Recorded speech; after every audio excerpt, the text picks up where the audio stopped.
जय माता दी। आप सभी का आपके अपने चैनल ज्योतिष ज्योति गुरु में बहुत बहुत स्वागत है।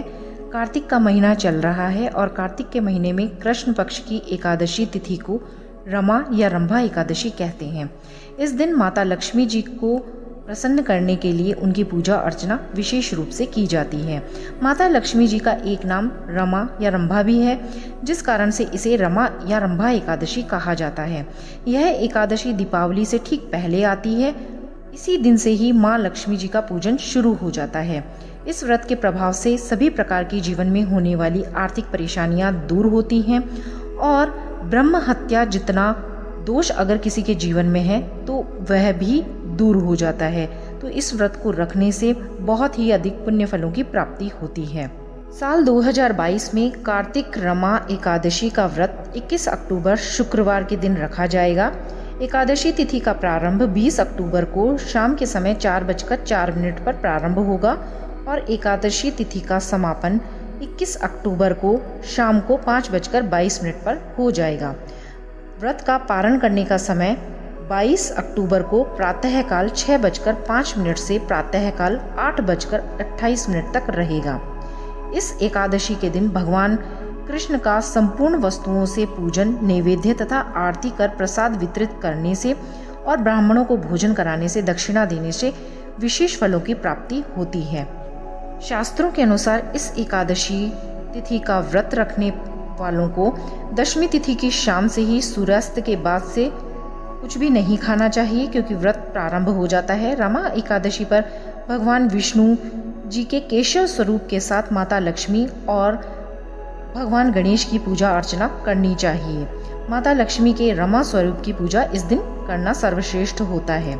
इस दिन सुबह स्नान करके पूजा स्थल को स्वच्छ करें, साफ करें। भगवान विष्णु, माँ लक्ष्मी, गणेश जी की प्रतिमाओं को स्थापित करके उन्हें धूप, दीप, तुलसी पत्र, नैवेद्य, फल फूल अर्पित करके उन्हें पीले वस्त्र अर्पित करें, फूलों से श्रृंगार करें और बाद में लक्ष्मी, विष्णु जी, गणेश जी के मंत्रों का जाप करें। माँ लक्ष्मी के श्री सूक्त का पाठ अवश्य ही करें और विष्णु सहस्त्र नाम का पाठ करें। इससे उनकी विशेष कृपा प्राप्त होती है।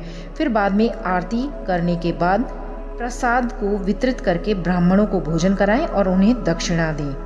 और इस दिन एकादशी की व्रत कथा भी पढ़नी चाहिए और बाद में द्वादशी के दिन पारण मुहूर्त में व्रत का पारण करके व्रत को खोलना चाहिए।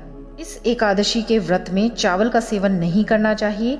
व्रत करने वाले व्रतधारियों को ब्रह्मचर्य का पालन करना चाहिए और भोजन में सात्विक भोजन ग्रहण करना चाहिए। फलाहार पर रहें तो सर्वोत्तम होता है। तामसिक भोजन बिल्कुल नहीं करना चाहिए। व्रती को एकादशी व्रत की कथा जरूर सुननी चाहिए। इस व्रत की कथा सुनने से कई गुना अधिक फल प्राप्त व्रतधारी को होता है।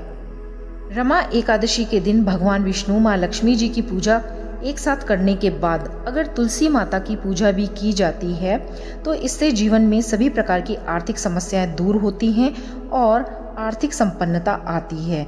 ऐसी मान्यता है कि इस दिन अगर जरूरतमंदों को पीले वस्त्र, फल, अनाज का दान किया जाता है तो जीवन में किसी भी प्रकार का दुख नहीं रहता है और सभी प्रकार के सुख प्राप्त होते हैं। इस दिन भगवान विष्णु सहित शिव परिवार का भी जलाभिषेक करना श्रेष्ठ माना जाता है, क्योंकि कार्तिक का समय चल रहा है तो ऐसा करना सर्वोत्तम होता है।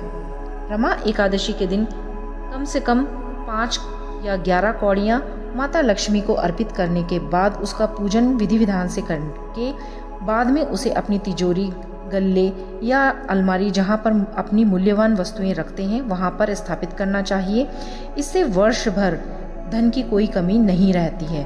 तो इस प्रकार ये सभी कार्य करके आप इस दिन का अपने जीवन में लाभ उठा सकते हैं और कई गुना फल आपको प्राप्त होते हैं। अब जान लेते हैं रंभा एकादशी व्रत की कथा, जिसको सुनने मात्र से ही ब्रह्म हत्या जैसा दोष भी दूर हो जाता है। पुराने समय में मुचुकुंद नाम का दानी धर्मात्मा राजा था।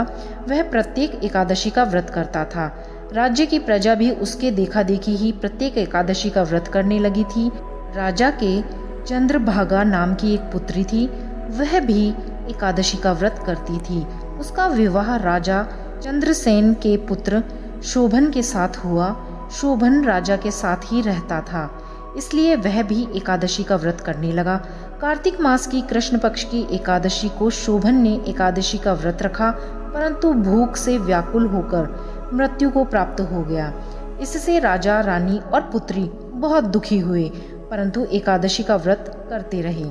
शोभन को व्रत के प्रभाव से मंदराचल पर्वत पर स्थित देवनगर में आवास मिला।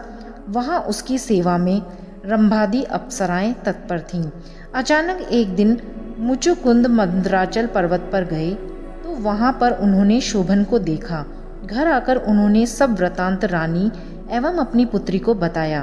पुत्री यह सारा समाचार पाकर पति के पास चली गई तथा दोनों सुखपूर्वक जीवन व्यतीत करने लगे।